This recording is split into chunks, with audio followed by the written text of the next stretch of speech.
and welcome to the Omen Path podcast. Dom, my friend, how you doing today? Very well, thanks. Yeah.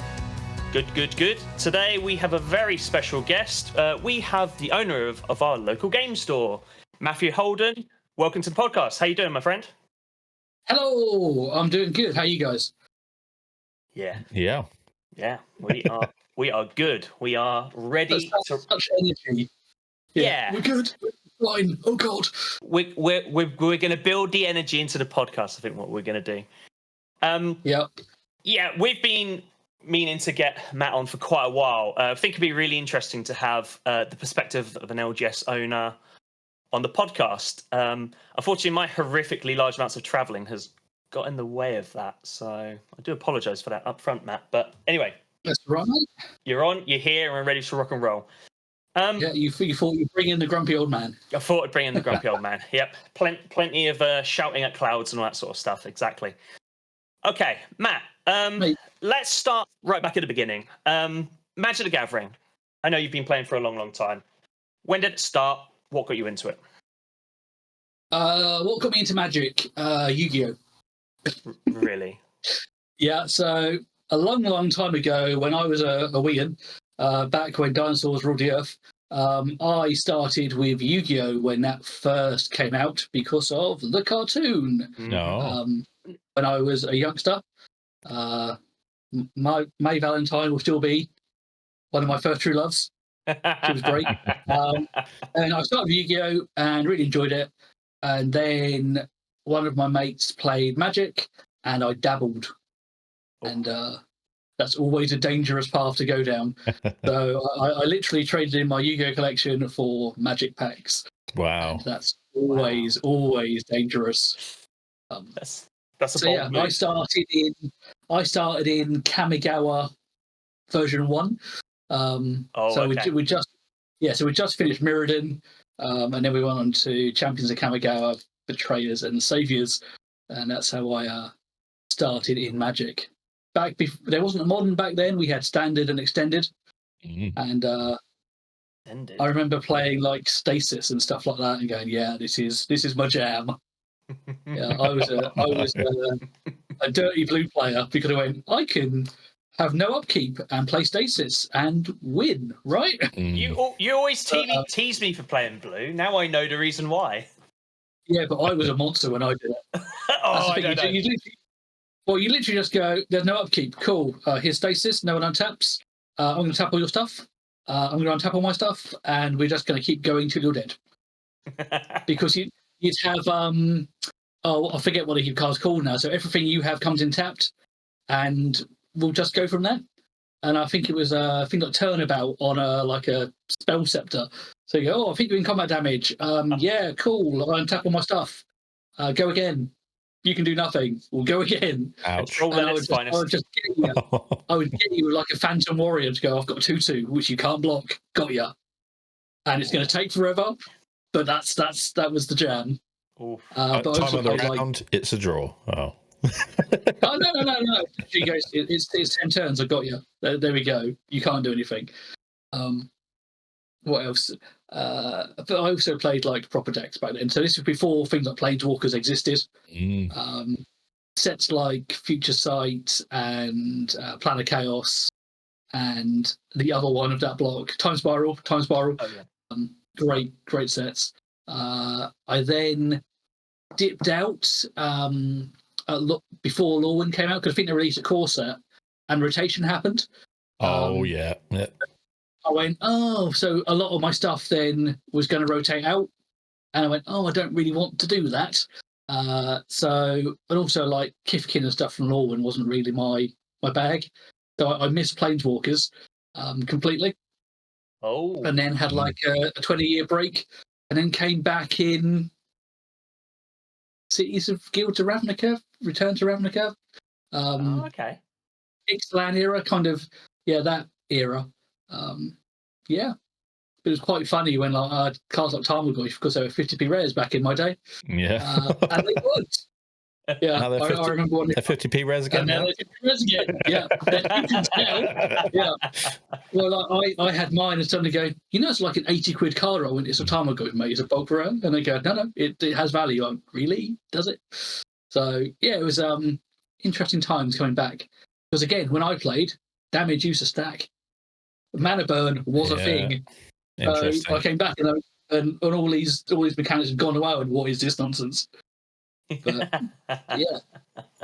So, yeah, I think I started Cami was 2004 maybe, so like 20 years ago, and then came back. Well, it must be 6 years ago. So yeah, good times. What dragged you back then? Because that's a good period of time. A lot of people would completely step away from the hobby completely, really, at that point. Yeah, so I think becoming involved with an LGS brought me back. So I had come into our LGS to do the wargaming side of things, and I think Magic was a good way of passing time, because when I got involved, the shop was mainly Magic and not much of anything else. So to get to know people, I went, you know what? I'll bring my collection. I'll bring some of my old decks in. I'll build a standard deck, and went from there. And because it is a quick game, you can just pick up and play. Yeah. Especially standard. You can just go, yeah, I can just grind some games. It only takes an hour. Job's a good one. Plus, Liliana, Chandra, and Nissa are my girls. I love them dearly. Yeah. So you did eventually come back around to the Planeswalkers. Yeah. Again, I was playing games and went, right, I can remember what I'm doing, and then was going, oh yeah, do this, and they go, they don't well anymore. What do you mean? What do you mean I can't block with Steve and then sack him and still kill you for creature? What's this nonsense? I mean, what's going on? It's interesting because they've just again changed how damage works, haven't they? Or the ordering of blockers no longer exists. That's right. So yeah, the attacker just chooses where the damage goes after all the combat tricks have been played now. Yeah, I think that simplifies it a bit, but it's taken some of the nuance out of it, but it does make it a hell of a lot easier to explain to someone. Yeah. I think it's one of those things that the scenarios where it really comes in is quite limited, but it can get a bit complicated. But it's just taken a bit of that complication out of it, I suppose, really, hasn't it? It favours the attacker, doesn't it? So it makes the game slightly more aggressive. Yeah, it was one of those niche things where if you knew it and wanted to use it, you were kind of an enfranchised player who would have been around for a while. Like newbies would be going, what is this nonsense? Yeah. No, that's fair enough. Okay, so you had a bit of time out. What were you doing in between those times then? Was this your Warhammer times then? Because I know there's some Warhammer back in the deep past. Back in the deep past, I'm not that old. So I worked for G-Dubs back in 2000 2005, which is like yesterday. So at my time when I was coming to the end of my G-Dubs career, I was getting back into I got into Magic at that point because of and again, one of the people I ended up living with was a Magic player, so I ended up doing like a club out in Woodbridge. So we would do a lot of tabletop and a bit of Magic to fill in the time. When I stepped away from all of that, I kept doing the tabletop side of things, painting, modelling, running clubs, stuff like that. But it was mainly tabletop stuff. And like I said, when I got involved with Langden, it was a case of now I'm going to step back into it to remind myself what I'm doing. Was it Ivory Goat at that point beforehand? Yes. So Ipswich's LGS originally started as Ivory Goat Games. And that was 10 years ago, back in 2014. Oh, wow. And it was pretty much 99% Magic at that point. Okay. I got involved in 2017, brought the wargaming side of things into it, and expanded it from just a card shop to like a local games shop, as in its full vibe. Our original location was quite small. It started off with like 3 small rooms above a bar, So we ended up taking the internal walls out, making it into one bigger space, which made it a nicer place to be. Fresh carpet, fresh coat of paint, and then 3 years ago we moved to a bigger shop. So we now have like permanent play space, which I think is what we needed. So we rode out the pandemic in the old location, and then once the pandemic was gone, we took the chance to move to a high street shop, which was a bold choice at the time because I went, I haven't got any money, so this will be fun. But going from like low rent to proper rent, from small space to big space, and thinking, and exposing like the shop to the general public, because it was one of those things where if you knew where it was fine. But trying to explain to someone where the shop was, you go, oh yeah, you go past that bar, you see a little set of stairs, and it's like dark, but you go up them, and they're going, nah, I don't fancy it.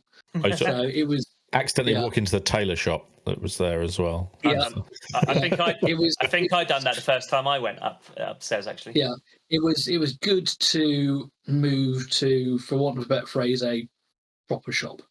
I think having that high street presence, having a window, sort of external signage has totally changed the shop from what it was to what it is now. And having the space to have like permanent war games tables, to host bigger events, because again in the post-COVID days we could fit like 12 people up there. Now we can host a tournament for 36, which is a different size completely. Yeah, and we have far more stock. So it's all these positives that have come out of it. I remember at the time there was discussions going on, and I know there was a lot of potential of risk, and I know there was a lot of worry involved. But I mean, ultimately, it feels like it's probably one of the best things you've ever done for the shop. I could be wrong in saying that, but it was basically, we were forced into the choice of move or close, and neither option felt right. Sure. Because if we stayed where we were, it would have just been death by 1,000 cuts, and we would be gone by now. We just wouldn't exist. But moving was a case of, well, we've suddenly got to go into a large shop environment, so things like business rates kick in. The rent goes from not a lot to, oh god, that could hurt. VAT registration, and all that just comes with it, and actually fitting out a bigger premises. Yeah. So it's going, oh god, I've got a carpet like 1,500 square foot. Oh great, that's great. Don't want to do that. Yeah. All the tables, all the chairs, and all that sort of stuff. Yeah. So it was a big outlay, and you think, yep, this is fine. And I think we'd done it just in time for Crimson Vow pre-release. Oh. So yeah. God, yeah, I think it was, wasn't it? Yeah. So it was a wee while back now, but I can't believe Crimson Vow was 3 years ago. Yeah, I literally was just thinking that. I was like, God, was that really 3 years ago? Yeah, November 2021 was Crimson Vow. But yeah, wow. So yeah, November 21 we moved, but it was that thing of and actually physically moving a shop's worth of stock. We only moved it like 200 meters. It was a case of, right guys, everyone assemble on this day. We're going to lift everything and take it down the road. But then we got it all in and went, oh no, we've actually quite like filled a lot of the shop already. And again, but since then we've doubled down. There's far more stock. There's far more range. It's just a completely different entity now, to be fair. Yeah, I mean, from my perspective, it's definitely it's a different beast now. Beforehand, it was you would arguably argue it would be like a cubby hole hobby store, whereas now you're a proper local game store now, really, isn't it? Yeah. Yeah, and that's the thing. I look back on the original shop with fondness, but I always joke and sort of say, like we're like a proper shop now. But it was, but I think that being hidden and being not like on the high street was fine for the time, but it needed to kind of move to the forefront to survive really, and have that space to run events. Because I can't imagine like doing RCQs. Oh god, in that sort of space. Yeah. But even simple things like disabled access and toilets and just the whole vibe, it's totally different. Yeah, 100%. Do you remember your first time going up to the old store, Dom? I do, yeah. I mean, the stairs up there are very steep, like you say. No way to get a wheelchair or anything up there. It's you'd go up there, and it's like, oh, if it was the middle of the day, it's like great. But then you'd sit down, play a game, and then the sun would start streaming in the windows right into your eyes, and all this stuff. But it's it's a charming little location. But like you say, if you didn't know it was there, you wouldn't ever pop in there. If you were just walking past, right? So. Oh, you wouldn't. Yeah. Other than the old sign that was outside, there would be no. I don't really remember there being any other. I mean, I went looking for you guys, and I jokingly said, but I still went and walked into the tailor's first. Like, do you know what I mean? It was just up and around the corner. So, that makes a big difference. And I see it, and I'm sure Dom sees it as well, and you'll see it yourself, Matt. The amount of sort of times people will come in and will almost go, oh, I didn't. Well, it's not so much now, but at first they'd be like, oh, I didn't realise you were here. When did you open? And you would stand there and sort of say, oh, we've been open since we used to be upstairs. And they'd be like, oh, I never knew you was here. Like, do you know what I mean? So that exposure is good, really, isn't it? I think that's the thing. The fact we moved literally 100 meters, and you go, we were next door and upstairs, and they go, what? What do you mean you were next door? Oh yeah, we were there for 7 years. And they go, you what? So yeah, it was surreal, that move. But it's opened us up to a whole new range of people. And we've now got a regular sort of clientele that weren't regular before. And I think having things like the option to have permanent wargamer tables, to have the space to do board games nights and bigger events and RCQs and run multiple things. You have lots of D&D nights as well there, don't you, as well? Yeah. It's basically a case of we can now do lots of stuff, which is a key. I mean, arguably, I've seen it where you've got 3 things going on at once. There's whenever you walk in there, there's normally someone on the 40k tables. There's normally some Magic going on, or some Yu-Gi-Oh, or some whatever, or people open Pokemon packs. The amount of times then there'll be a D&D group there, or people sitting there painting, for argument's sake. It's a very versatile space. The fact that you've got the space to offer all of those things at the same time. I would pay good money for a storeroom. My poor kitchen's doing double duty, and it's just going, I need to be bigger, help me. Yeah. So I've got this little tiny cupboard that is just currently full of stuff, and you think, no, I need a bigger room. It's fine. The urge to just rent the old shop to be a storeroom. Well, I was just sort of say, can you see yourself getting into a bigger position or a bigger location, or do you think you're? Well, we're halfway through our current lease, and it's been good. I think the location is fine. In a perfect world, we'd have twice as much space, but that comes at twice as much cost. Twice as cost, yeah. And I think that's the problem. You need to be able to scale up and to jump to the big LGSs.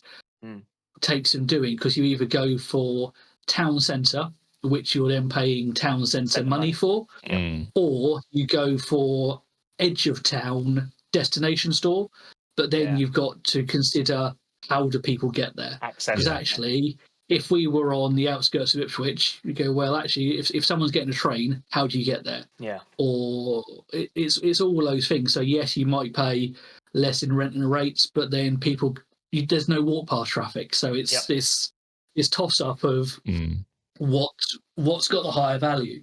And again, even things like, how is the high street doing as a whole? So are people coming into the town centre? What's parking like? What's access like? Is it safe? And because actually being on an industrial estate at God knows what time of night, you think, oh, I don't fancy it. Whereas at least if you're in the town centre, there is a secure presence, because you go, hello, I need a policeman, please, because I'm in the town centre, and it's you've got that bit of protection there. Yeah.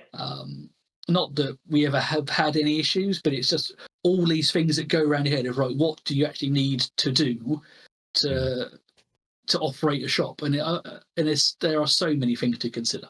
Yeah, of course. I think it's like anything as well. It's always, you always want to think about the bigger picture of those sort of stuff. It's like security is obviously really key, because if you were situated in an area, or if things kept happening in your store or close by, people are just going to go, I'd like to go there, but I don't want to because I'm scared, or whatever. So actually, it's a really important thing to think about. You know, no one wants to take their backpack full of, you know, cards and legacy decks and CEDH decks, you know, and they know that the petty crime in the area is horrific. But the dark thing is, to someone who would be looking to do that, those things aren't worth anything. They're probably more worried about your phone and your wallet than they would do your backpack, weirdly enough, wouldn't they? Yeah, exactly. And that's part of the fun of like geeky hobbies, isn't it? You go, this has actually got value, and no one actually understands it. Well, let's not give anyone any ideas, hey? True. But no, it's very much a balancing act of where do you position a LGS, and even like the operational model. So, for example, we don't charge for our play space. So if we're doing a tournament, there's a tournament entry fee, but otherwise it's all free to use. But I know some people go for the pay-to-play model, or they like have a cafe and all these things. You go, actually, what works best? So we are set up as, we're a shop with play space attached. Yep. So basically, come shop here and use our space. And that's kind of the vibe we go for. Where I know other places will have like limited stock, but then you can just go, pay me a $5, have a table. And you just think, there's so many models, but I think I'm happy with the one we have at the moment because it feels right. Yep. But it's always that fun balancing act of what's the right thing to do. Who knows? Because it's learning every day. I suppose that's a flexible thing as well, because things change. The pandemic taught us all that there is flexibility that has to be had. There was a period of time where you maybe even thought that you may not ever open up those play spaces ever again. You might have become, I know there was plenty of times when you were delivering to my door in the middle of the pandemic, drop it off on there and wave across the driveway. That was a joke. We went from being a store with no website to an online store in the matter of about 24 hours. Yeah. So that was fun. Okay, so I have toys, please buy them. Yeah. But when like everything was shut down, like you couldn't buy a can of black spray for love nor money. No. And I remember, like you said, we did local drop-off back then, so you'd literally bag up everyone's stuff, drive it round, put it on their doorstep, ring the bell, run away, and then wave at them from the gate to go, hello, there's your toys. It's interesting because obviously Games Workshop especially had quite a big resurgence during the pandemic, didn't they? Because people were sat at home with all this spare time, couldn't go out anywhere. Actually, it's time to paint my models. Yep. So people's piles of shame got dealt with. And I know since then, GW have been making so much money, they don't know what to do with it. Yeah. They might actually pop up into the FTSE 100 soon. Might be time to get some shares. Because I remember having Games Workshop shares back in the early 2000s, and I think they were like £3 a share back then. Hold on. Sorry. Are you serious? Are they looking to be that strong? They will qualify, yeah. So, really? If you remember, they were one of the most profitable companies in like the world. Well, I remember that because they obliterated Google for like and all sorts. And so I remember that, yeah, and it's one of those things. It always blows my mind because obviously we're actually really lucky in the UK because we don't pay nowhere near the amount that you would do like over in the States. It's like they pay mega money for models over there, like GW stuff. Yes, it's just crazy because it's made here and shipped there. There is no American factory. Yeah. But for context, like when Brexit happened, GW had a seat at that table. Wow. Their opinion was that valuable that they were asked what they thought. That's crazy. And you just go, cool. But you forget like a little miniature manufacturer in Nottingham actually is a massive employer. And they are a worldwide employer. I was literally about to say worldwide as well, isn't it? Yeah. Yeah, and that, again, it's a like when I was there 20 years ago, it was like a hobby job for people. Now it's a behemoth. It's an absolute monstrous company, and it's always funny when you get like the old school like hobbyist employees kind of crashing into like the modern I'm an accountant, and they just smash into each other, and you go, this decision was made for this reason, and this decision was bad. Yeah, you've got one side of the coin, yay, our lovely nerdy hobby, and the other side of the accountant's like, the beans don't add up if you do what you're going to do. Like, so type chopping. Well, for example, they have an agreement with shareholders that it will never reduce prices, ever, full stop. That will never happen. But for a while, they then did cans that were twice the size, but only 1.5 times the cost. So you were getting more value, but they haven't technically reduced the price. And you go, I love it. It's genius. That's cool. Yeah. Why is this a thing?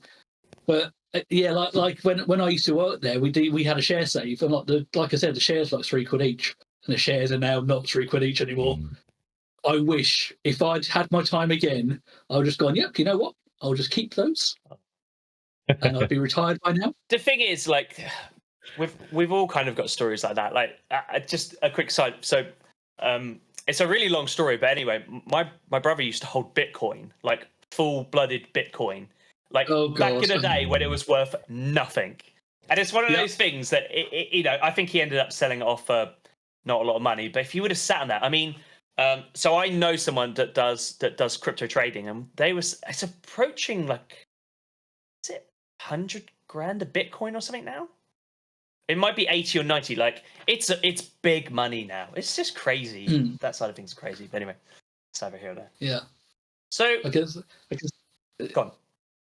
Just talking. I think Bitcoin and stuff like that. The problem is the whole thing's a confidence game, and it's so unregulated. You go, why is it worth as much? Because I say it is. And you go, oh, that's such a dangerous way of being, because there's no backing for anything. There's been so many horror stories, but we saw it with the apes, didn't we? NFTs. They went from being the biggest thing ever to now they're all worthless. Yeah. But hey, fun. Yeah, I'm glad I'm not involved in any of that. That's for sure. Yeah. Right. We've got off topic, haven't we? Slightly. No, it's fine. I'm sorry. I was about to steer it back into topic. It's all good. Okay, so you've told us a bit about the foundations, about what Langdon does and how you come about it, sort of thing, in your day to day. What is, obviously we're a Magic the Gathering podcast, but what's your biggest seller what's your biggest seller in Langdon at the minute? Games Workshop. What's next after that? Depends. It bounces between. Well, we have a running joke every day of literally just going, did Games Workshop, Magic, or Pokemon win the day? And most of the time, Games Workshop will eclipse everybody else. When you get like releases, Magic or Pokemon will shine, but overall, it's usually G-Dubs first, and then either Magic or Pokemon, depending on how good the current set is.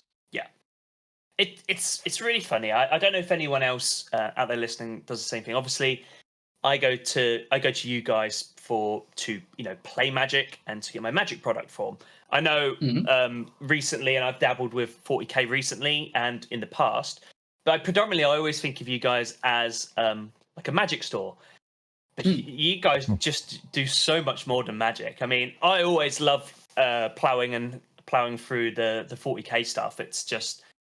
Yeah, it's always a treat. It really is. Yeah, I think like I touched on earlier, I think it's all about business model. Like there are some shops that just rely on one product, be it Magic, Pokemon, Warhammer, whatever, which is fine while that product is doing well.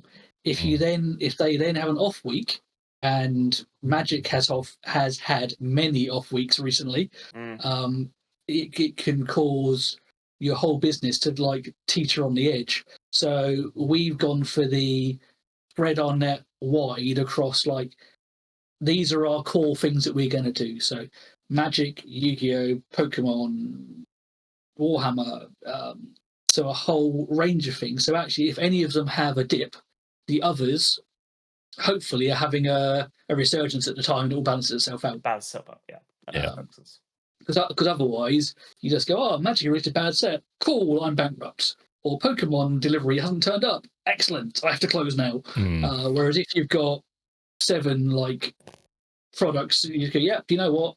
If one's failing, the other 6 make up for it, and that's always the key. And I think things like G-Dubs having a weekly release means there's always something new, whereas Magic, Pokemon, Yu-Gi-Oh, they're like quarterly, so you have these big peaks and troughs of, and actually even getting hold of stock, like Foundations, brilliant new set, can't get any stock of it.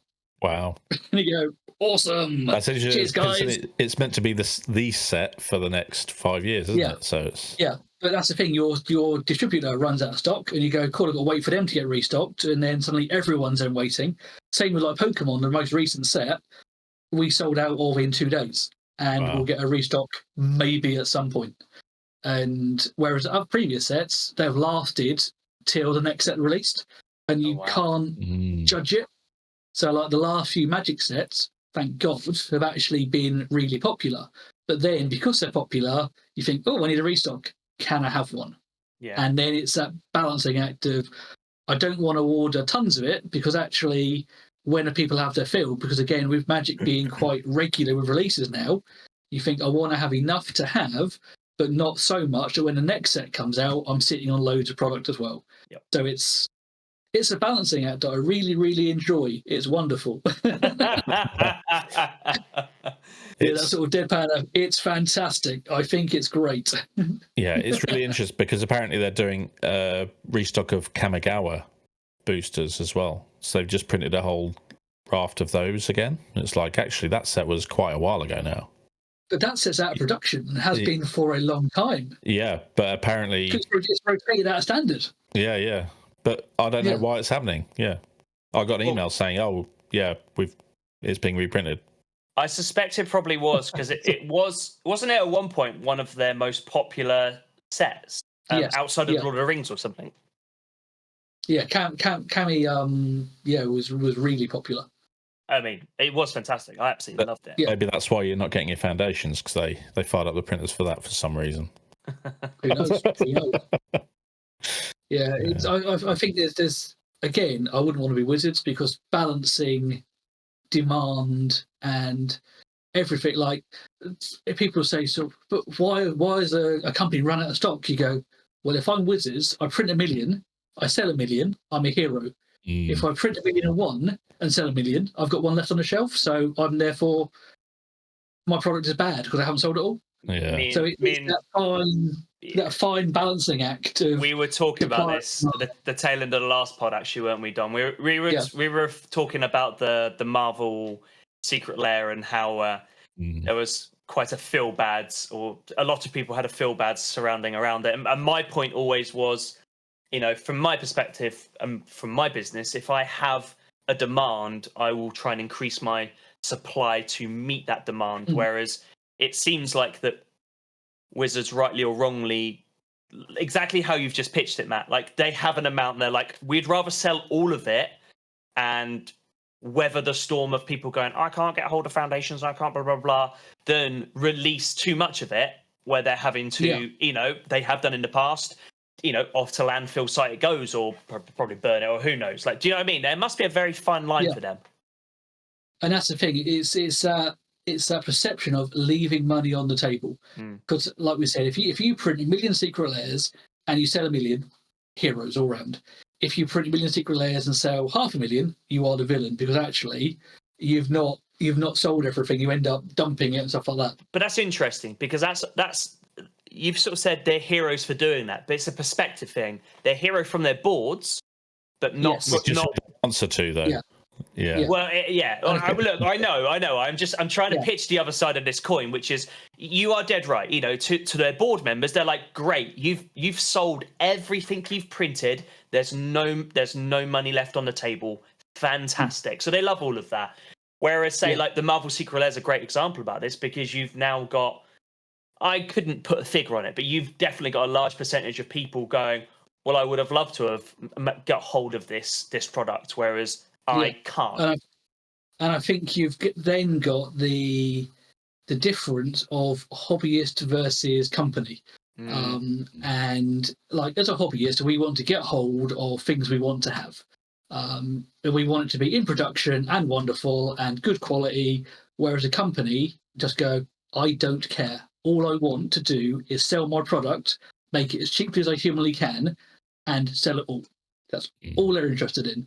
And I think some of the hobby companies, like the bigger you get, the more corporate you have to become. Yeah, okay. So if you get like a little independent model designer, if something is wrong and it's miscast, they will send you a new bit with a note and a bag of sweets and their firstborn kind of thing, because they go, oh no, it's not right. This is like my business on the line here. Yeah. Whereas we've seen with bigger entities where you go, oh, this is a misprint. That's nice. Please prove that came out of my pack, or please prove that came out of that box.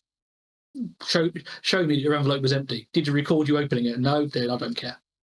And I think this is where there's always going to be that disjoint between the corporate world and the hobbyists that they're trying to support. And it's the running joke of Hasbro versus Wizards. And actually, are Wizards bad decisions, Wizards making the decisions, or is it Hasbro telling them what to do? Yeah. And it's probably a bit of both, because it has to kind of be, because otherwise, why would you stay at Wizards if you're being just told by your parent company, do this, it's bad, everyone will hate you? Well, we saw some of the decisions or some of the fallout with like the Commander bans and the Marvel Secret Lair and the D&D OGL. It's the change from Secret Lairs from print to demand to set levels. The price changes, the card quality, the foils at Pringle before you've opened the pack. There are so many things. I was going to say, yeah, there is a limit, and what companies tend to do, and Wizards have been doing it, like things for Arena, where they will roll out a change or announce a change, and everyone's going, whoa, whoa, whoa, that is disgraceful, and they'll roll it back slightly, and then it becomes acceptable. So they put the worst possible version into your mind. It's like, okay, that's not good. Okay, we'll backpedal slightly. Okay, that's a bit better, and then that happens. And you see it a lot in the gaming industry as well. Yeah. Well, we've had the hoo-ha with AIR and all that sort of things. Like Magic and D&D are built on the quality of their artwork. Yeah. And then the next thing you see is, here's my video of some AI background. Pay an artist, guys. You have the money. Get over it. Just do it properly, because otherwise everyone is going to call you out on it. There was the Pinkertons incident that everyone still harps on about. And you go, but also those that shout on the internet about it don't know the full story. So they go, oh, you've done this terrible thing. But actually, if you look beneath the surface, you go, oh, this person bought that product from their LGS. No, they didn't. No, exactly. Yeah, because that product did not exist at an LGS. Yeah. So that product came from somewhere and was obtained in a way. And again, I'm also speculating the other way. And they said, oh, they just sent these people around. No, they sent multiple communications saying, this product you cannot have, please return it. And then you go, stuff is going to happen. Yeah. So I think it's the thing of, there are always three sides to every story. That's your just side, their that's side, just and the truth. internet, though, isn't it? Like nowadays, like it's the same as like a conspiracy theory. There is a shred of truth behind it, but it's built on there's a shred of truth that's built on the foundations of that truth, and then the rest of it just spirals out of control, and that's where the wildness comes from. Like, the problem is I think that's the other side. Is like, there's a demographic of players that want to think of Wizards as always being the bad guy, and of course they sent debt collectors around to someone to kick down their door and retrieve their product. But you kind of when you unpack that, you kind of like, no, like they're not going to do. They're only going to do that for good reason. It's the same as. Well, I would say if there was a good reason, they would have sent the actual police. But they had no way of proving a crime had been committed in any way, so they sent a private security firm to threaten the guy's life and take the problem is this is the issue. This is the issue, like, though, isn't it? Because let's be honest, if proper intellectual property, designs to a new battery that's going to revolutionize the world, we're talking big money. That becomes another level. When we're talking about effectively product from a trading card game, I could imagine the police being like, yeah, sorry, we're playing cops and robbers here, man. You guys deal with it yourself. Well, obviously had no evidence that a crime had been committed. Well, that's the fact that he got them, at the end of the day. Yeah, and I think that's the thing is there are so many decisions that can be made, and Wizards have a habit of usually making the worst one. Yeah. Unfortunately, I'm quite happy to call them out on their good things. I maybe sometimes a bit more defensive than some others, but I can't really argue with that one. They do tend to do that. Recently, they've done good stuff like Foundations. Fantastic product. Yeah, I love Foundations.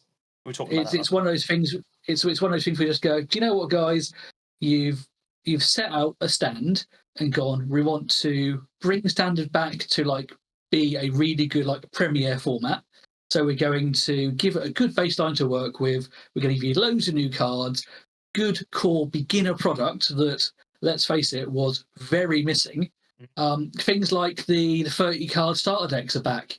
I went, I'm so happy. I saw them turn up in a box and went, this is my prayers have been answered. You've actually done something good. They brought back MSRP. Thank you, Lord. Yeah. We'll talk about that. Go. We're going to talk about that a little bit later. So don't go into that too much. I will rant about that later. That's absolutely fine. But yeah, so Foundations, solid product. Like the starter collection is like the old Deck Builder toolkit. You've got proper beginner product. You've got boxes that are slightly cheaper as well because you're going, well, this is a core set. So actually, they've priced it based on that idea. You haven't got Commander product. Thank God, just be gone, sort of thing. You've actually just gone, right, we're going to have a set with a defined purpose and we're going to stick to it. And you go, yes, that seems like a sensible plan and a good idea. And you go, yeah, Wizards, this is really good. Like they did a virtual retailer summit to tell like retailers what's going to be happening over the next little while. Obviously, I can't talk about what they talk about, but it's good to actually have that. Yep. And the fact that like they're calling this like the Foundations era, and have kind of like done articles saying, right, we're going to do this, we're going to do this. This is our idea. This is our roadmap for the next year. This is what we're doing with Universes Beyond. Here's the dates for all the set, like the next 4 sets.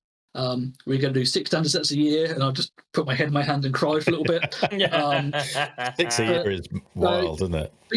But you think to yourself, oh, good, they've done all this good stuff, and then you go, oh God, 6 standard sets a year, so that means a release every 2 months. My bank balance is going to shout at me.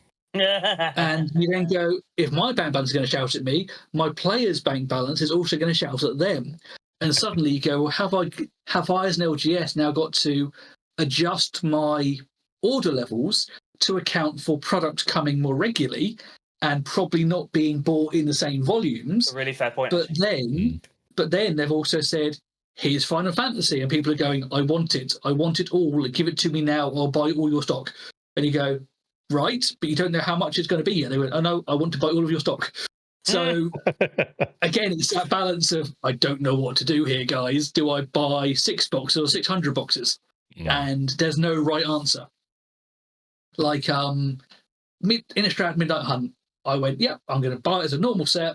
Fantastic. And it sold like rubbish. Commander Masters almost bankrupted me.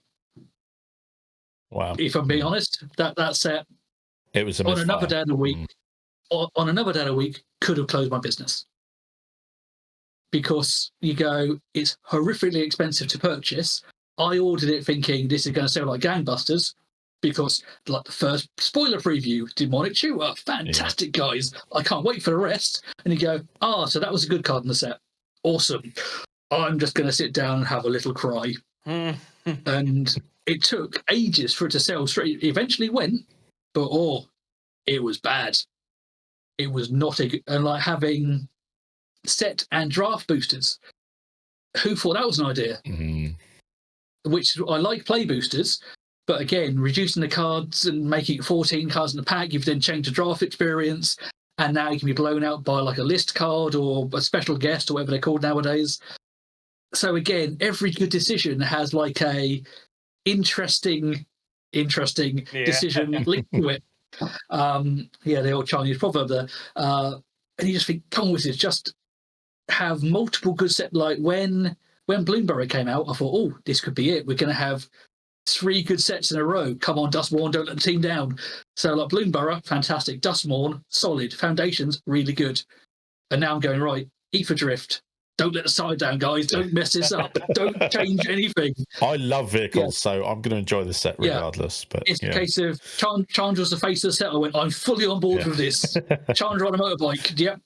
That's that. I'm done. Of course you are. Put a fork in me, I'm done, guys, kind of thing. And then they go, and we're going to make 30 packs in a box. And I went, oh, it was all going so well. What have you done? So this is an announcement that kind of came to light today, I think, for the general public. An announcement that's never been announced. Yeah. There is no announcement. Yeah, you will only get 30 play boosters in a booster box instead of 36 from Ether Drift forwards. Yes. So, yeah, I think before the point you mentioned, actually, normally you would draft a box, then you would have some boosters left over for prizes and things like that. Obviously, that will disappear. So I'd love to hear the reasoning behind it. And apparently it came from feedback from consumers and retailers, but that's an interesting one if that is the case. But interesting. I think the jump in booster box prices from draft booster to play booster box was quite significant. Right, yeah. So you went from like, well, prices vary because there was no MSRP, which again we'll talk about later. But there was quite an increase in cost. So suddenly a booster box is going up by a considerable amount. So actually reducing the boosters makes sense to bring those boxes back to be more affordable. But it's a case of, at what point do you look at your product in the market and go, have I got my price point correct? Because you look at Pokemon, you look at Flesh and Blood, you look at Yu-Gi-Oh!, you look at One Piece, you look at Dragon Ball, and I could go on for about 10 minutes listing every other card game in a known universe. And you go, Wizards and Magic sit at the top of that price point. But you get 14 cards or 15 cards or whatever it is nowadays in a pack. Pokemon, you get like 10. Yu-Gi-Oh! You get, it depends on the set. So there are so many things to consider. And again, it's good to see that the Magic uses proper artists. And again, all that artwork costs money, and there is a good amount of new artwork every set. So like, they don't recycle artwork that often unless it's like a reprint set. So you can see the cost of a set, and actually the design time, the play testing time, the printing time, and all such and so on and so forth. And you go, yeah, I can see all that, but at what point do you price yourself out of the market in a luxury hobby market anyway? Yeah. And it's, again, interesting when you look at like different card games, like Pokemon, people play it, but actually people collect it. Yeah. So like for Pokemon, graded cards, like the chase rares, that is what people care about. The bulk stuff is put in a bin, for want of a better phrase. Whereas Magic, you see posts saying, oh, I'm going to grade this card, and people go, why? Why are you bothering? Because all we'll do is crack it out of the pack and put it in a deck. Is it a serialized card? Cool, we might care about that. Yeah. But otherwise, we just want to play with the cards. We don't care about the intrinsic value of them. You don't get, like, you'll see Pokemon YouTube channels saying, oh, I pulled this card worth £1 billion. And they go, if it's PSA 10, it'd be worth 10 billion. And you go, but it's not, mate, because it's come out of a pack and it looks garbage. Whereas you don't get the same thing for Magic. You don't get that, oh, I pulled this random 50p rare. Didn't I do well? I think it's that mindset of the various card games and the communities that they have with them. And it's quite interesting to watch. Like we have loads of Magic players come in, and they buy product to play with. So actually, they'll mainly buy singles because they're looking for specific cards for their decks. Or they'll go, do you know what, I fancy a cheeky booster. Whereas Pokemon players come in and they go, I don't play the game, I just want to collect shiny cards. Awesome. And it's a completely different I'm wondering entity. if, the Marvel stuff will create that crossover. You will have people who are collecting it just to have the cards as well, more so than previous sets. I think Lord of the Rings collectors are fanatical. I think the way that they print cards as well is difficult. Sorry to interrupt, Matt. Because they are now focusing on, they've got so many different printings of a particular card. You've got the guest spots. You've basically got the serialized and the premium side of stuff.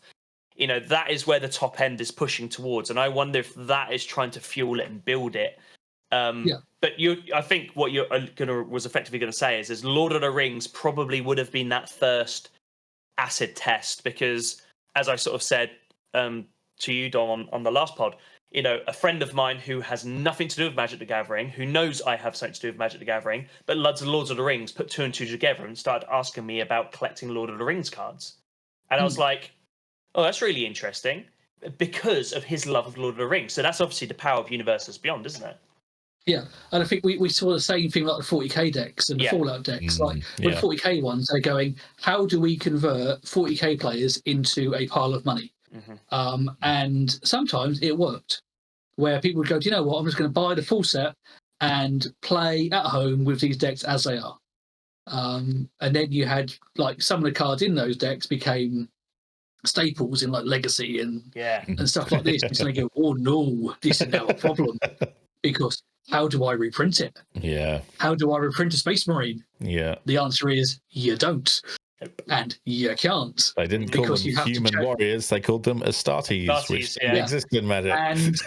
And interestingly, when this is off on a tangent already. So when Universes Beyond first came out, they said, oh yeah, with Walking Dead, a classic example, everyone said, why the hell is Rick so good? How am I meant to put him in my deck? It's Rick. Where's my Magic version of him? And a little while later, they printed the Universes Within version, which worth pennies. But now that Universes Beyond is in standard and are full sets, I don't think we're going to see Universes Within prints of those cards. No, well, I mean, they only made that promise for mechanically unique cards from Secret Lair sets. So straight away you go that these Final Fantasy cards, they won't ever get reprinted, right? In theory, if they've got certain, maybe they will if there's certain generic ones, like Orcish Bowmaster is a good example. They could print that in any Magic set, right? Because it's not a Lord of the Rings name, it's not a Lord of the Rings unique creature type or anything. So that could be reprinted anywhere, whereas you're going to have, if Lightning becomes a Legacy staple, then it's how do you reprint that? They might not even have the license to reprint it, depending on all these deals that they're obviously having to make. Well, you've got things like free running as well. It's how do you put that into? How do you put the key ability word of free running into a Magic the Gathering universe? You can't. The only way, I think, me and you maybe spoke about this, Matt, at some point in the only way you maybe do it is if you make an Astartes warrior that isn't an Astartes warrior. It's basically got all the exact names behind it. It's just basically a reprint, but it's completely different. So it'd be maybe a human warrior or something, a human barbarian or something. With the Stranger Things one, they made Forever Friends for the. That's right. But in Astartes, you would have to have a new creature type that would only appear on those cards, because again, if you make a Space Marine a human, suddenly you fundamentally change what that card does. Yeah, exactly. So you have to make so many changes, like Tyrannid, Necron. You've got all of these unique, heavily trademarked names that you're then going to have to deal with. So I'm not sure if we're going to see these reprints that people hope for. Who knows? Well, I think you're right there as well. We've spoke about the potential of how they could sort of get around it, but realistically, they may look at this and be like, we don't want to touch this with a barge pole, because we've signed a contract, and they might be aware, this, a Star 2's creature type or whatever, insert dodgy knockoff of whatever. They made it to be like, well, come on, you've basically you've printed an Astartes Warrior here, sort of thing. So and then these IPs they have or could have a leg to stand on to kind of go, oi, mate, we know what you've been doing, and we're coming after you. And some of them are quite big and quite litigious. Oh, so yeah. Well, it's fine. It's fine when you're doing Dungeons and Dragons. That's fine. That's kind of in-house to a certain degree. It's their IP. They own it. Exactly. As well. Yeah, and that's fine to a certain degree. When you start stepping on the toes of like Marvel and the Tolkien estate, all of a sudden you're a bit like, oh no, they got bigger war chests. I've made a faux pas. I have made an error. Please let me reverse. I think once they're out of print, they'll just end up getting banned if it becomes too big of a problem to reprint these things. I think you're right. I think that's probably, from their perspective, the easiest way to deal with that problem. They'll just. I'm shocked that the One Ring hasn't received a ban in Modern yet. Wait for December. Yeah, I think that's everyone's view of life, because the cost of One Ring has plummeted. It dodged the last ban. Everyone's going, really? Now it's like 54% of the meta game or something now. Yeah, I'm just going to put 4 copies in every deck because I can. Yeah. I mean, it is that good, isn't it? Let's be honest. Yeah. And you don't even mind just going, oh, I've got One Ring in play. Cool, I'll play a One Ring and get rid of the old one because I'm going to get rid of all the counters off it. Yeah, exactly. It's a good thing, not a bad thing. Yeah. Yeah. Because you might have people going, oh, I've got 3. That's my legendary playset. You go, no, just put 4 in, mate. It's a One Ring. Yeah, exactly. Don't mess around with that at all. Yeah. It's either that or you just bounce the living hell out of it. Displace a kid with it. Yeah. You wouldn't get the protection with that though, because you have to cast it for that. You would not. But let's be honest, building up those burden counters and drawing those cards is sweet. Why like this, Alex? Who hurt you as a child? Hey, you're a dirty blue player. Don't give me that. I don't. Well, you say that nowadays. I don't even look at my blue and white cards when I do. No, you're a deep. I just go, I'm building Jund. It's happening. Yeah. I'm building Jund. This is happening. I'm going to force it in every way. Right. So Jund them out. Exactly. Yep. So we've sort of.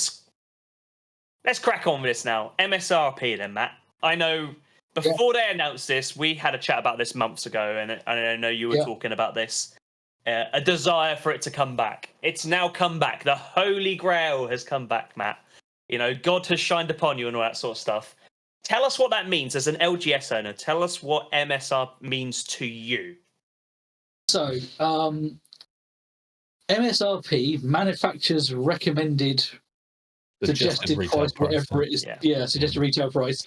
You go, basically, it gives the product a value. Mm-hmm. So you go, cool, this booster pack is worth £5.49 or £6 or £7 or £10 or however much.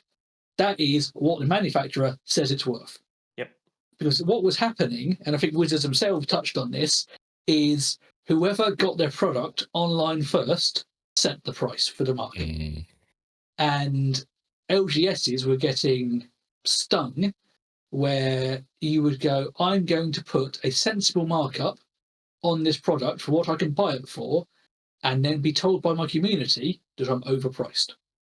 And that is the problem. And because there's no MSRP to say, well, the product is worth this much, I am selling it for less than that, therefore I'm on your side.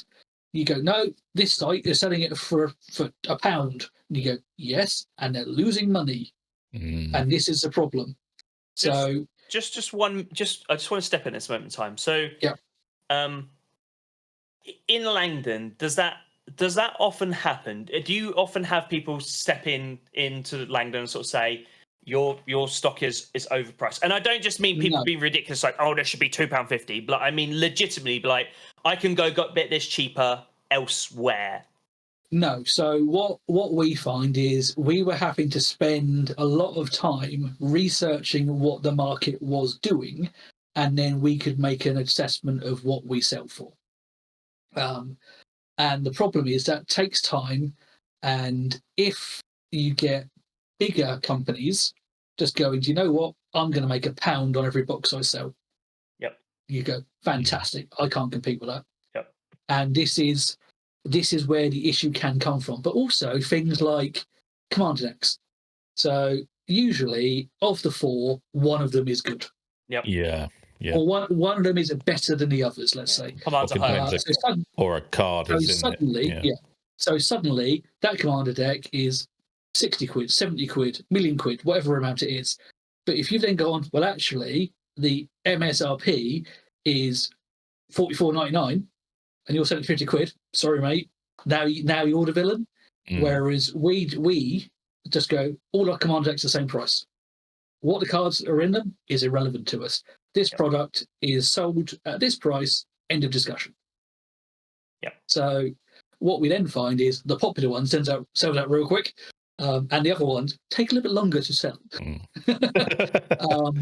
But having that benchmark to work with, I think that's the key thing, because like Wizards alluded to, it was he who gets there first sets the market rate, and this was always the issue.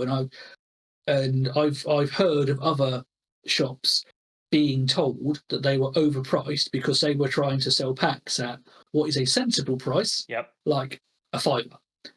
In theory, the MSRP is like £5.49, so you're still 50p under that, but you've been, actually I can get it down the road at £3. Go down the road then. And I think that's the thing. If there's no accepted rate, it's that people will have that argument with you where you go, well, what's this worth? It's a fight to the bottom, not the fight up, isn't it? Yeah. And I think that was the thing. It was the companies were literally fighting to get it out for the lowest amount possible.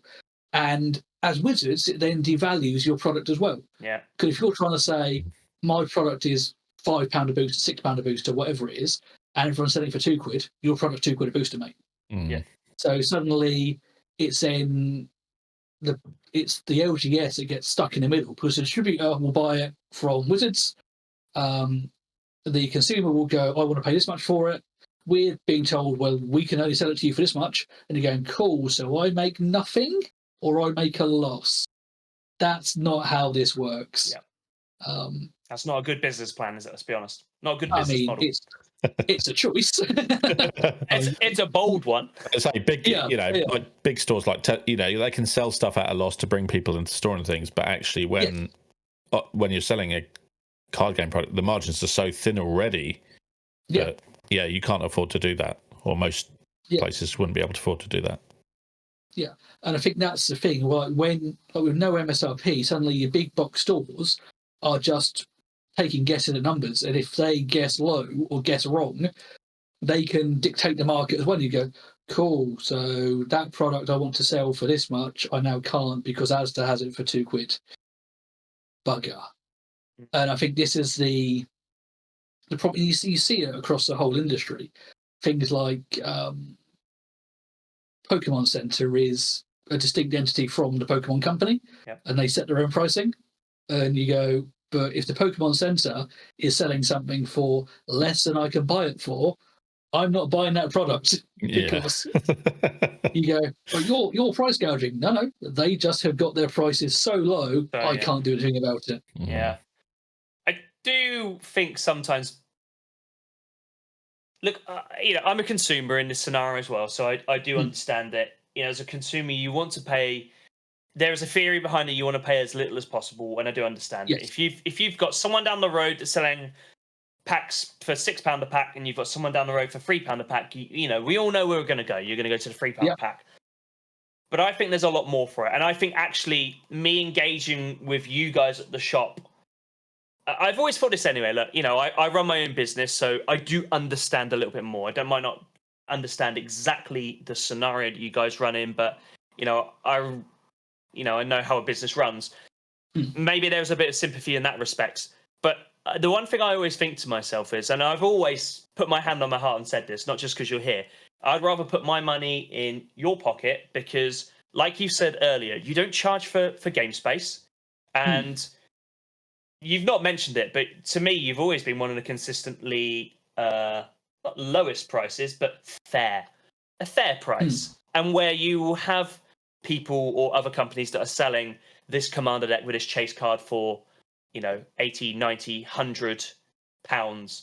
I've always seen Langdon have always had it at a fair price. So to me, there's some ethics involved in that, which is we should be championing that. We should be rewarding that, not let's go throw our money at the place that's actively gouging us.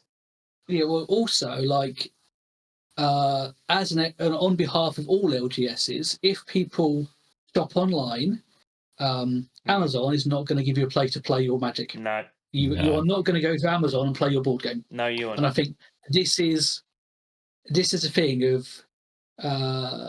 people understanding that you have to sometimes be willing to pay a little bit more, but understanding why you're paying that. So if you're going to a venue and if that venue has a cover charge to sit down, their product should be tentatively priced cheap because you're paying to use that space. Yep.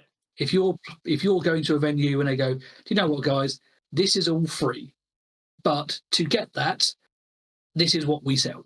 And if you don't buy that, then that doesn't exist anymore. And I think this is the key thing of support your local game store, because if you don't, you won't have one. I think that message is so powerful. It's definitely something that we've all said this, and even outside of friends, outside of the podcast or any of the other creators I've ever come across, they're just as general. And it's not because it's indoctrinated into us. It's a general consensus is exactly what you've just sort of said. If you don't support your local game store, they won't be there because they won't be able to run. If these places, you've sort of said on a number of times, you've made decisions on buying certain products. There's effectively a bit of a gamble involved here. You've actively said Commander Masters, could have bankrupted you. Well, at the end of the day, I'm not sort of saying people then need to swerve in, go into the LGSs and buy loads of stock that they don't necessarily need. That's not what I'm saying at all. But, if you're going to go buy that pack, instead of going, I can get it 50p cheaper online to Amazon, I'd rather give that 50p to you guys 100%. And if you buy it from Amazon, it would have been opened and resealed with a 2p rare in it as well. I have. Look, I've had open products from Amazon before. Really? Well. Yeah. I've had some of their collections. It seems to be a common issue. It's that's why I won't do it anymore. But also, I would legitimately, I'd rather hand my money over to you guys. Your pre-orders are always very competitive, and I don't really have any other reason to go anywhere. But after that, with Amazon, I don't want to get involved in that. I really don't. It's because the problem is the thing that I found even more scary is that I'm not going to say that because I don't know that for certain sure, but I am led to believe that packaging had been supplied to them effectively so they could reseal if there was an issue. But that doesn't leave a lot of confidence, though, does it? Yeah, the fact you can buy shrink wrap for Pokemon, for Magic, for whatever on Amazon in rolls. The fact that product exists means there is a market for problems to happen. But exactly. Exactly. What I do want to touch on is for LGSs in general. If you have an LGS that you enjoy going to, tell them that, give them a good review, support your LGS. Doesn't have to be financial. It can just be interact with a social media post. Give them a Google review, give them a Facebook review, or really if an LGS that you're engaging with has a wobble or changes things that you don't like, engage with your local store and say, well, actually, I really like it when you do this, but when you do this, it isn't as good. And I'm not saying that every LGS will listen, but I know what we always do is we're always keen to receive feedback from people and say, look, this is the events we do. This is how we like to do them. Does that work for your community? And if one person says, well, actually, it doesn't work for me, you go, well, that's fine. But one person's voice out of 100, we'll do what we can, but we can't obviously act on it. But if 99 people turn around and say, well, actually, you do events that start at this time, but if you started half an hour later, then we'd all come to them. We go, oh, we take that feedback on board. So I think it's a case of engaging with your local store and going, do you know what? If the store succeeds, then you have a place to play and go. 100%. If your store doesn't succeed, you don't. Yeah, exactly. And if you're lucky enough to have multiple LGSs near you, then all power to you, because then you get to pick which one you like and engage with them and do what you want, or you can support all of them. It's up to you as customers. And what we always like to do is say, look, we love seeing everyone. We try and be competitively priced. We try and do events to appeal to a good range of people. And if we get it wrong, tell us. Yeah. And that's the key thing. I have noticed that over the years. I have noticed that over the years, and that's again. I know you're my local game store, and it always sounds like I'm popping on about that, but I think you guys do it so well. And our Facebook group, I know you guys are always the first people to go, right, events. This is what we're thinking of doing. We want your feedback. And I know exactly what you mean by, I read those comments. I don't always have a massive amount to add to them. Or if I do, I normally verbally to yourself or to Pete, just because we'll talk about this instead of online. But I do always sort of see that oddity. When you put yourself out there on the online world, there's always going to be that one person like, oh, I finish work at 9 o'clock. Could you start at 9:30? It's like 4 rounds of Magic competition. That's not going to happen. Do you know what I mean? But you did right. But the problem is if one person says it, you could almost be like, look, that's great, and give a good reason. When 99 people say it, then obviously you have to kind of go, right, okay, well, we can't do that time on this day. Is there a day that you guys could then adapt to? And I think that's something that you guys have always been very adaptive to the community around you as well. Yeah, like for example, we used to start our Magic events at 7. Mm-hmm. And as our player base got older, like jobs, kids, stuff like that, to get home, eat, sort your kids out, and get back into town for 7 was actually hard work. Yeah. So people would be sort of saying, oh, I'm 10 minutes late, I'm running late, I'll be there at 15:15, is that fine? And go, at which point we said, okay, so if we start at 7:30 and we just have 3 compact rounds, we can still be done by 10. Yeah.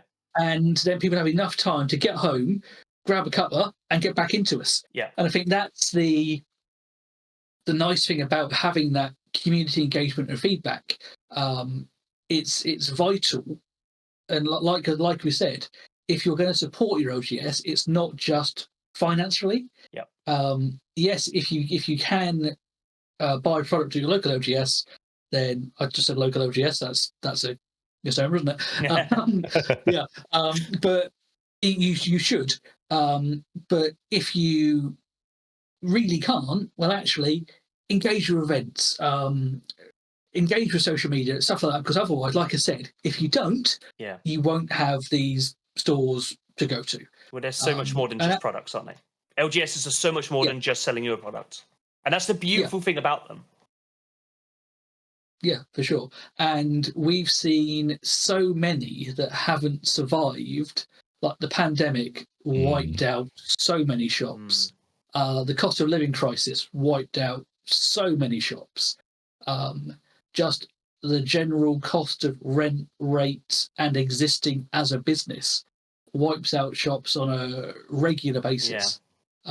Even in like a relatively affluent place like Norwich, where they're big enough to support multiple locations, you get a shop that tweaks its business model, and suddenly that shop is no more. Yep. Because they've gone from being a shop to being actually, let's just try and reduce product and go for more of a pay-to-play model. But then everyone's going, but I don't want to do that. I want to come in and buy stuff. And so it's such a difficult balancing act. And as a business owner, you go, right, every time you think, right, am I doing this right? And it's always that not knowing. Yep. So sometimes when people turn around and go, do you know what? Really enjoyed that. Really good. Keep it up. You go, oh, sweet. I can sleep at night now. And it's when people come in and go, do you know what? That was a bit rubbish. And you go, fair. That was... You go, yep, totally agree with that. Played against control players all night. I'm never coming back. Yeah. But for example, we had the the Commander Guild, Artorias Guild? Yeah. Guild, yeah. Yes, yeah. We had those guys in the other month. 32 Commander players who, and like normally our Commander days are free to attend, but we did a paid-for Commander event, and my brain was melting. I went, I don't understand why someone's going to come in and pay to play Commander. I couldn't get my head around it because we're so used to it's free to play.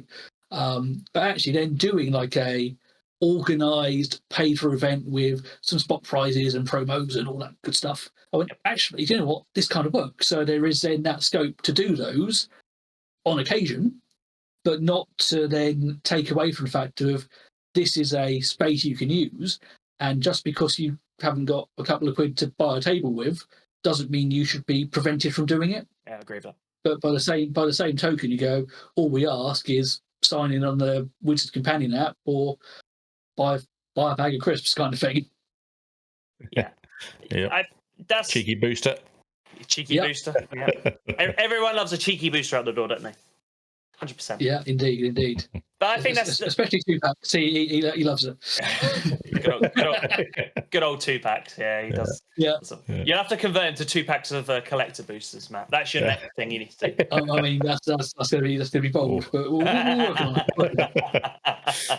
But yeah, I think I've gone off on many tangents. But like we were saying with like the MSRP side of things, it's being able to give a gauge to the value of a product. So you go, right, you know what? A Magic booster is £5.49, a Pokemon booster is £4.29, a Yu-Gi-Oh booster is whatever it is. Flesh and Blood is £4.50. And you go, right, cool. I can now gauge what the value of this is. Yeah. And if you see it being sold for £3, £4, £5, £6, £7, you can go, actually, that's the point I'm expecting. If it's lower than that, fantastic. If it's higher than that, what's this place doing? Yep. Yeah, exactly. Yeah. I think also, and it's not really been mentioned, but I actually think an MSRP actually gives a gauge of confidence as well. And what I mean by that is that an MSRP is there for everyone. So it's there to protect us as consumers, but it's also there for you guys as owners to have, look, you're a business, you're looking to sell a product and you have to make money on your markup. So if that markup is a point that could be the difference between we can put some coppers in the bank here and that will build up and then we can reinvest back into it. That, from my perspective, I think that's a good thing because I like I said, I run a business. I know what it's like. Businesses don't run on, I've made as much as I've put back into this. I'm now net zero. Rinse and repeat. That's not how that works. Like, particularly if you want a business to expand, when people sort of come in, could you sell... I don't know, it doesn't really matter. But anyway, they want you to expand your product range and you're sitting there thinking, do I have the demand? No. Could I? Potentially. It gives you those opportunities, that bit of flexibility. But from us as well, like if I know a packet's going to be £5 and you walk into somewhere down the road and they're selling for £8, you could be like, oh, come on, that's taking the mickey. Like I think it gives consumer confidence as well as you guys that little bit of margin to work with as well. I think it's a good thing personally. It's clarity. We all know what it's supposed to be instead of, the cheapest price is an online retailer that buys in the millions box loads, so they can sell it for that. Or like Don was sort of saying earlier with like an Asda sort of thing, they can sell at a loss because it gets people into their store or whatever, 100%. Okay. Yeah. One last thing I just kind of want to go over with you guys. So for many a year, one of the first things I normally do when I walked into Langdon was say, Matt, what cheeky singles have you got for me? And that is something that's recently changed, hasn't it? And talk to us about the effects of singles within LGSs now. Obviously, I know you're not going to speak for every LGS, but for Langdon particularly, obviously you made the decision to stop selling singles. Why don't you talk us a little bit through that? Because I've had this conversation with you already, and I found it really interesting. And I thought it's the type of thing that actually should be discussed a little bit more so. Because again, it has this knock on. We're talking about supporting LGSs, but I think what we're about to talk about actually has that knock on for you guys, doesn't it? So I think singles are a really interesting one because they are a lot of effort and maintenance to make work. So you need a big range. You need to have the cards that people want, and you need to be able to restock those cards and also sell them at a price that people are willing to pay. But then that then crashes into, how do I restock? So Cardmarket is my favourite boogeyman of singles, because the market dictates itself. Yeah. So you go, right, this is my chase card from this set. I want to get 300 quid for it. I'm the only person selling it in the UK, therefore it's worth 300 quid. If an LGS goes, oh, cool, I'll buy it from you, and you go, cool, that's 300 quid, then you go, well, I've then got to sell it for 400 quid or 500 quid or 301 quid to make some money on that. So you end up with going, well, how do I go about doing this? And for lots of shops, you don't want to be sat on tons of product, because space is money.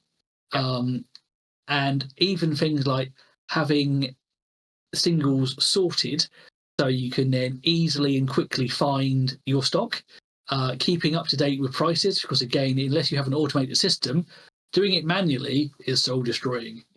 But there's this point where you go from being a small single seller to a really big one, and where you can have like the automated machinery, the website that tracks prices from various locations and goes, you know what, it does it then for you. Yeah. And we had 260,000 singles, which is a mental number of cards. Wow. But of that, 80-90% of it was bulk common. Yeah. And you go, I need to have it because one day someone's going to come in and say, do you have? And you go, I do, mate, actually. Normally me, yeah. Yeah, but it's being able to balance the space it needs to store that, and then the reliability in which it's going to sell. So you go, cool, I've got stuff from the dark or revised, and you go, it's worth 10p at most.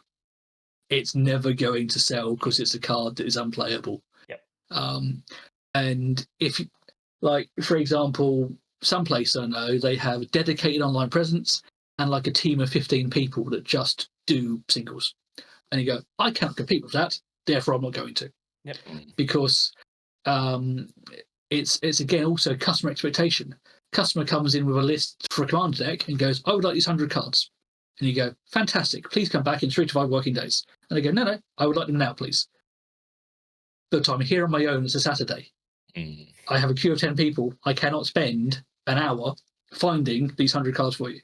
So I think it's that doing it live versus online. Because actually, an online order takes the customer a little while to find all the cards. And when it comes in, you go, cool, I know where they are. I can find them, can get them posted. But again, it's when that order is 100 cards and you go 5p, 5p, 10p, 20p. Oh no, I can't find that copy of that one. Help. So singles are really labor intensive. And if you have a really good system and it's all sorted and all ready to go, then fantastic. And if you're able to dedicate the time and resource to do it, that's great. But the problem is that small LGSs like us physically haven't got that capacity. So what we're finding is smaller shops are stopping singles or like changing to like bulk boxes where you just go, they're just going to get destroyed really quickly.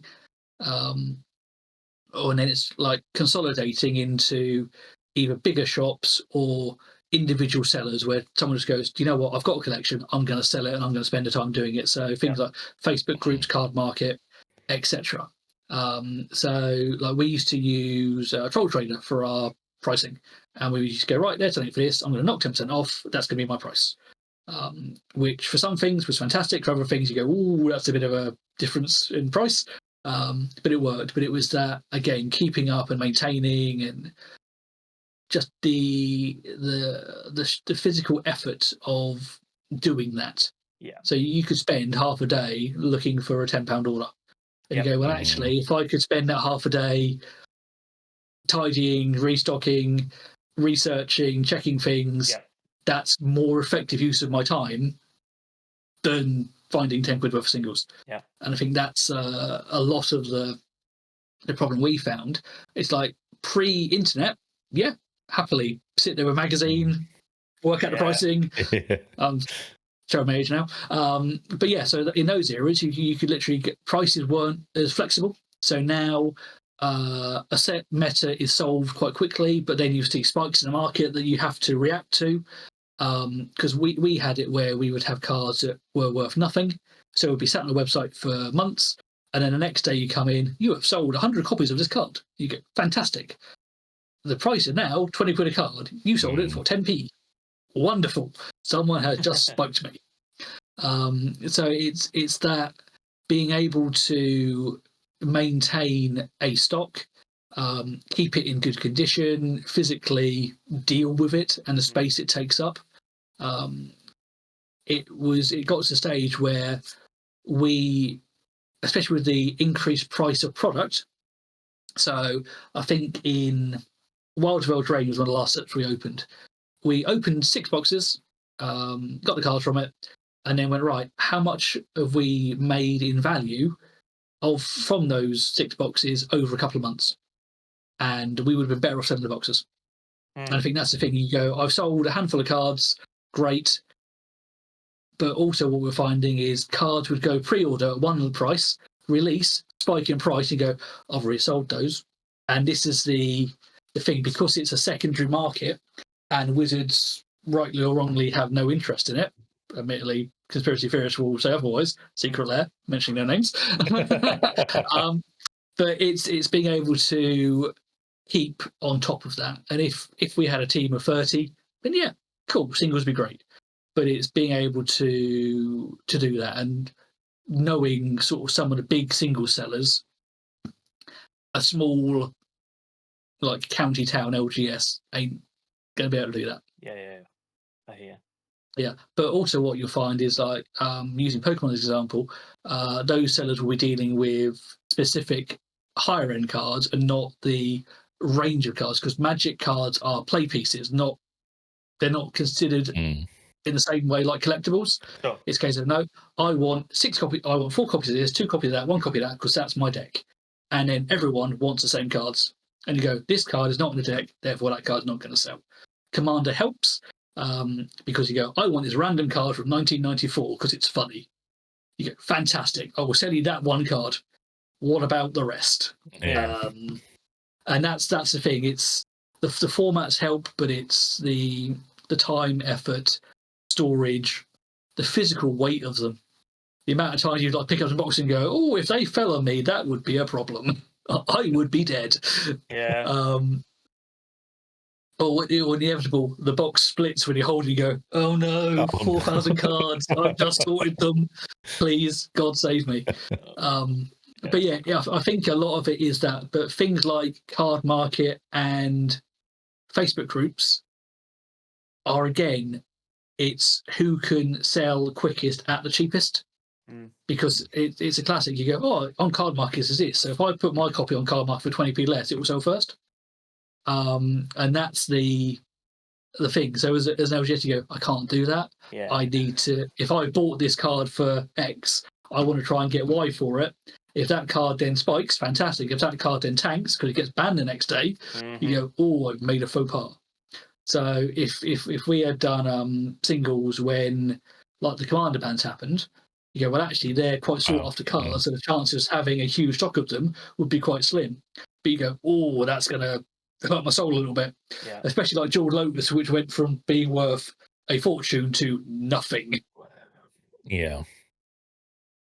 Yep. I was going to say, I think there's been many stories and many reports of LGSs that basically started to buy this stuff in and then got caught out with the bans, just like other people. You know, it's and I think again, if you're dealing with volume, you can do it. But even things like the tax implication and stuff like that, because you then have to split out VAT and non-VAT and paying even the accounting for it. You go, yep, this is fine. This is absolutely fine. It's not going to give me a headache for weeks at all. Yeah. But that's the thing. It's behind the scenes things of actually you have to account for these things differently. Yeah. If I've paid VAT for it, I have to charge VAT on it. But then how do I do singles? Because if I crack a box, I have to pay VAT on that. But if I've brought it in from a customer, it's second hand. I have to then pay VAT on the difference and the profit. And you go, that's a problem because I can't keep that stock separate. So singles as an entity is actually just a headache. Yeah. If you're an individual who just goes, money in, money out, that's fine. Or I'm just doing the odd card here and there on Cardmarket, fine. But for a small LGS, it's a problem. For the big, like mega LGSs or dedicated sellers, they've got the teams to do it. Yeah, I was going to say they've probably got a team back of house that's basically doing online sales, and that's basically their job. You've got 5 people that are literally sitting there sorting through cards continuously, pulling them out, putting them to one side. Someone that's checking them off against the system, someone else that's backing them up, and someone else that's shipping them off. Yeah, and like when we got rid of all our singles, the guys we got rid of them to said, if we're sorting cards, we expect to take maybe 4 seconds to find the card I'm looking for. And you go, wow, cool, that's amazing. Yeah, that's incredible. But knowing where that card is in your stock, you go, I'm going to find it in 4 seconds. That's just crazy, isn't it? I can't do that. Yeah. I wouldn't even know what box the set was in 4 seconds. Exactly. To be fair, you go, I think that's box 60, mate. Symbol, might be 61. Yeah. What's this card? What? That was printed? Oh God. Yeah. But that's the thing. If you have the time and resource and dedication to do it, you can be fine. And again, it's being able to,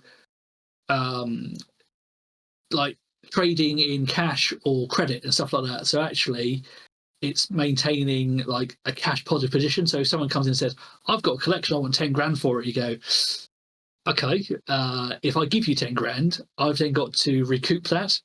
And then it's trying to explain to someone that actually that 10 grand collection you think it's worth is actually maybe worth 5, and I'm going to give you 2 for it because I need to make the money back. So it's conversation go, do you know what? That's not for me. But that's not on you. Things you see this on TV programs the whole time. Like the classic, I don't know if you guys have ever seen like the American shows like Porn Stars or something like that. Like it's always a classic. So someone, so not that type. But people wander in and they're like, "Oh yeah, I got told this is worth 10 grand," and they look at it and they go, "Yeah, it is worth 10, but I've got to sell it for 10. That means I've got to buy it off of you for 7.5, 8." And then you see their faces and they're like, "Oh, but you're just diddling me." You're like, "Nope, that's the model. That's what I have to do, because if I give you 10, I then have to sell it for 12, and everybody walks in going, it's worth 10. I'm not paying 12 for it." So it just sits there, and like, it's how these things work. So like, I think that's on us as the consumer to realize that as well. Obviously, we want to get a bargain just like anyone else, but again, there has to be a fairity to that. And I think and that's one of the reasons why things like Pokemon cards we don't touch, because thanks to YouTube and similar, people walking going, "I've got this Pokemon card. YouTube says it's worth 10 grand," and you go, "No. If it was perfect condition and graded a grade 10 from PSA, maybe, but that's been torn in half, mate." And they go, "But YouTube says," and you go, "No." Again, there are criteria here you have not met. And that's the thing. Like, even like in franchise players that know the value of their cards, you go, "Well, actually, you can sell that on Cardmarket 50 quid, but you have to deal with the shipping and you have to deal with staffing around. Or I give you 30 quid for it right now.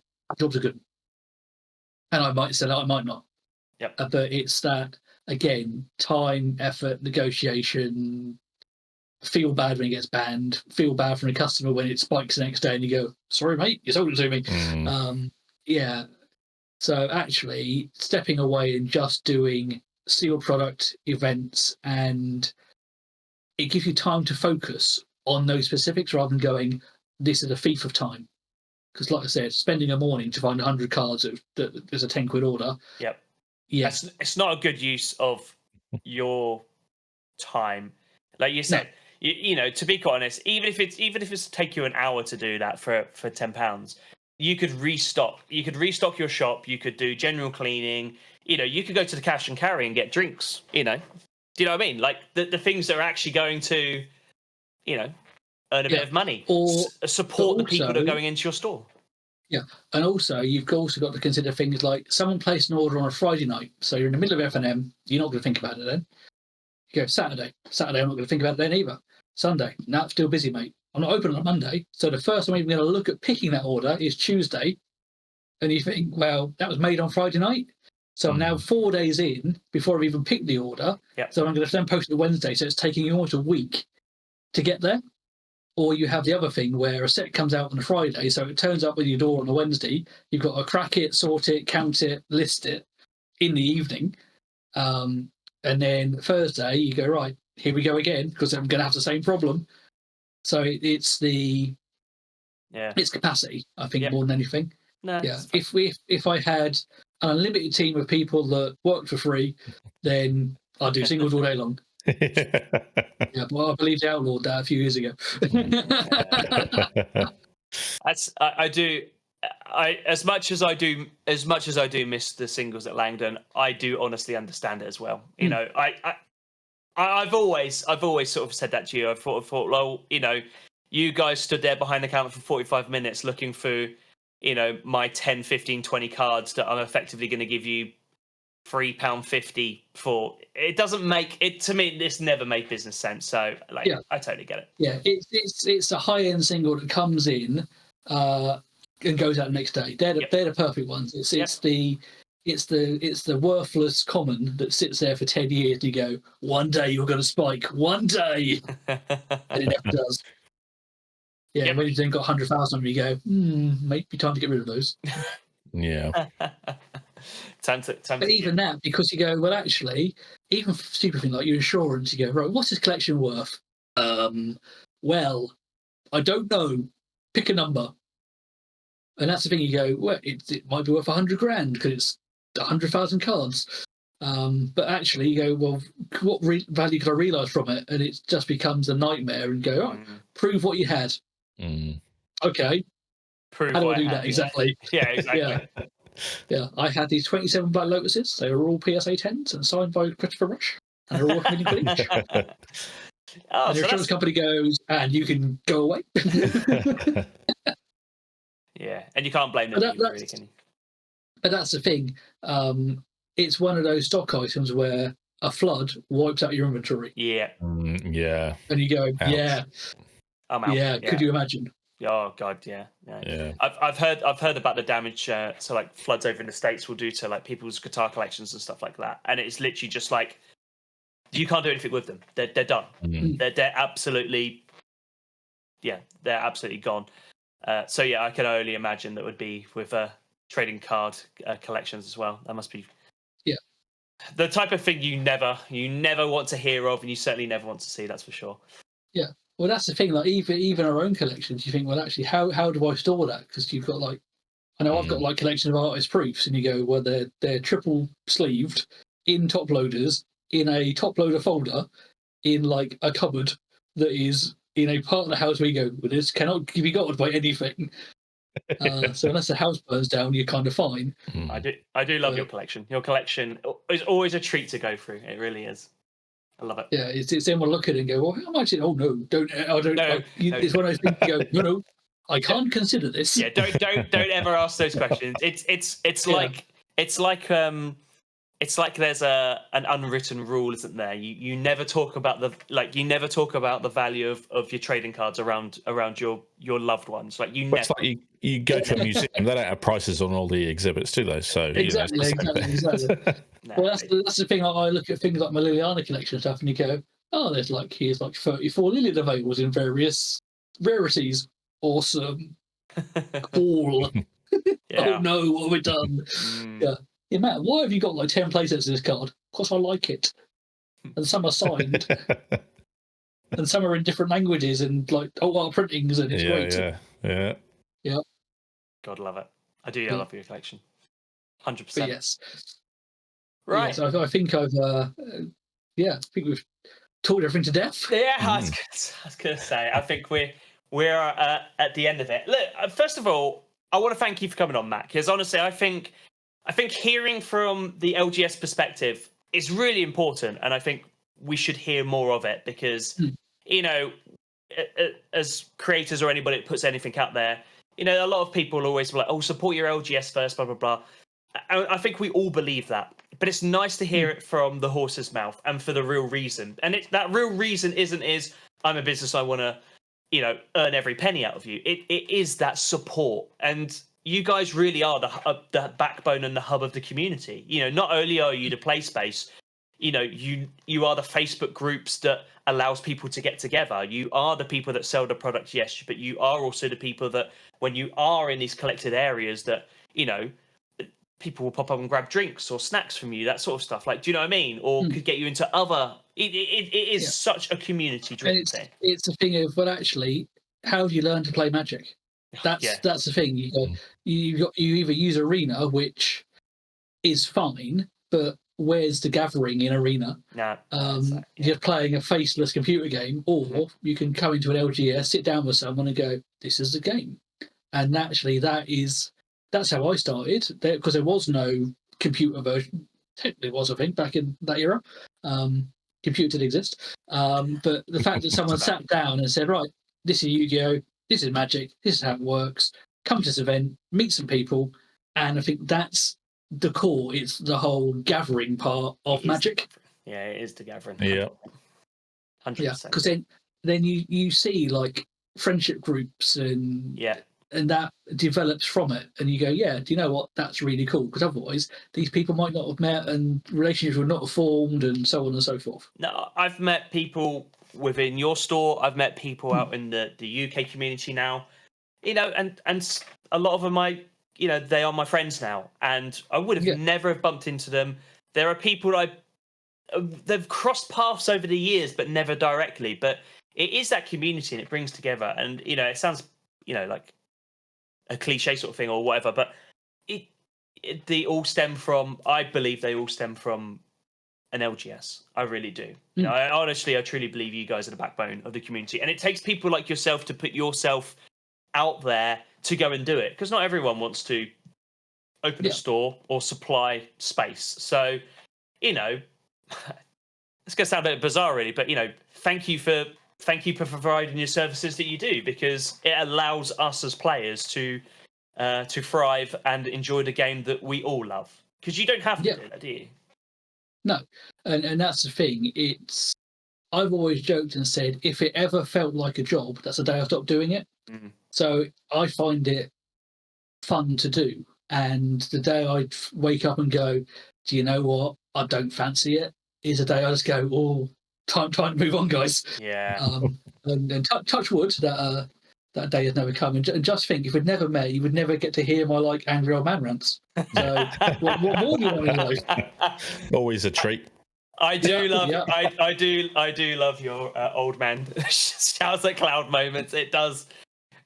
We haven't actually mentioned it, but obviously, you and a friend of you host a podcast as well, don't you? Why don't you just quickly tell us about that? Because I thoroughly enjoy it. I do. I am an avid listener. We did a podcast before podcasts were cool. Yeah. I think we started in like like 2014 kind of thing. We're talking like years ago. It was a podcast called Journeys in Fandom. So it's me and my friend Tim, and we talk about our experiences like as fans. So in version 1, it was when we've been to like events and conventions and doing like lookalike and TV work and all sorts of fun things. And now it's us 10 years on, older, fatter, grumpier, and just more jaded with life. And we occasionally do journeys in politics as well. So we like talk about the US election, the UK election, and just rage about stuff. Yeah. It's basically two old men who have decided that enough is enough. We're just going to be honest about stuff we like to talk about. That is exactly what it is. And that's why I love it. I mean, you know, there's never, I mean, the moments, I mean, there's been some classics over the episodes where I would just, I know you well enough that I can just almost see you like in this like perpetual, like literally screaming at the clouds, and I love it. I just absolutely love it. Well, for example, when the Chrome remake came out, I subjected myself to seeing it in the cinema because I was that angry at it. I had to sit and hate watch it to then do an hour's podcast, which was basically me shouting for a full hour, just going, "I hate this film." And all it stands for. You were very upset on that one. You were very. I was not a happy man. And the joke was, I bumped into one of our shop customers in the foyer before the film started, and I said, "Oh, what you see?" He goes, "Oh, Crow." And, "Oh, it's going to be bad." He goes, "Oh, I've heard things." I went, "No, it's going to be bad." And his partner walked over and said, "Oh, I've heard it's quite good." I went, "No, it's going to be bad." And the fact that I just sat there, just like remake, yeah, the fact that I was probably like sat on my seat, like hovering about 6 inches above it, just glaring through the screen, just going, "Why do I hate you so much?" But yes, I had to then track down said customer, apologise to him for going, "I'm sorry if I was a little bit intense, but I have feelings about this film." It's just a passion that pours through. Boy. The passion and the anger that flares through. But I don't think I've sworn that many times in 1 hour in my life. It was just an angry boy. But hey, if I would sort of say, obviously, to anyone listening, go check her out. Journey to Fandom. I mean, I thoroughly enjoy it. What it's great for me is I do a lot of driving, so it's fantastic just to have on in the background. I know people that will listen to this podcast while they're working or driving as well, so it's the perfect type of thing for that. And you just like to hear my dulcet tones. That's all it is. That's exactly what it is. That's exactly what it is. But anyway, look, once again, Matt, thank you for coming on and spending some time with us. I thoroughly enjoyed it. I'm sure Dom has as well. Although, as what always happens in these podcasts, I sit there and rant over the top, and Dom just sits there like, "Bloody hell, Alex! I would like to say something here." A lot of bumbling, bull fondling rhetoric in this one from Alex. Nothing changed. I love the fact that I'm just looking at like my backdrop and going, "Yeah, you can tell I'm a hobbyist and a bit of a nerd, can't you?" Yeah. Because I'm going, "Yeah, we've got like various Power Girls on my display cabinets and Marines, like a signed Lord of the Rings stuff." It's So if it makes you feel any better, a lot of my stuff, so the stuff over my shoulder is one thing, but I've got like uncut sheets downstairs that need to be framed and that sort of stuff. When I have a bit more of a dedicated area, which should be hopefully happening early next year, then I will hopefully be able to show the full nerd side of me coming out. Because I currently share this area with my lovely wife. This is like our shared office basically in a minute. Whereas what you need to do is to do what my friend Tim has done, is actually get a backdrop so you can just change the backdrop as required. He will just have the old man shouting at clouds backdrop. I do have a massive green screen that I have done some videoing and whatnot with, but actually I personally prefer the backdrop of someone's, like, looking at your backdrop, like I can engage in your nerdom instead of having an old man over my shoulder shouting at clouds. I did wonder for a second what you were going to say. Then you do, "Well, I've got a massive." I went, "I don't know where this is going. I'm scared." I've got a massive green screen. All right, that's what you call it, is it? Cool. That's for another podcast. Yeah. Magic after hours. We finish how we started. Yeah, exactly. Oh, right, God. Guys. Thank you for having me. It's been good. Thank you, and I hope you guys have enjoyed listening from the perspective of an LGS as much as anything else. So, but as always, what do you guys think about this, and what comments have you got sort of had? Because I think it's a really interesting conversation we should all be talking about. And also, as we always ask, feel free to comment, leave likes on all the socials, that sort of stuff. But what do you guys want to listen to next? We're always interested in what you guys have got to say, and hopefully we've got some more pods coming up soon. But anyway, once again, Matt, thanks for joining us. Dom, as always, pleasure, and we'll see everyone in the next podcast. See you later, everyone. See you later, guys.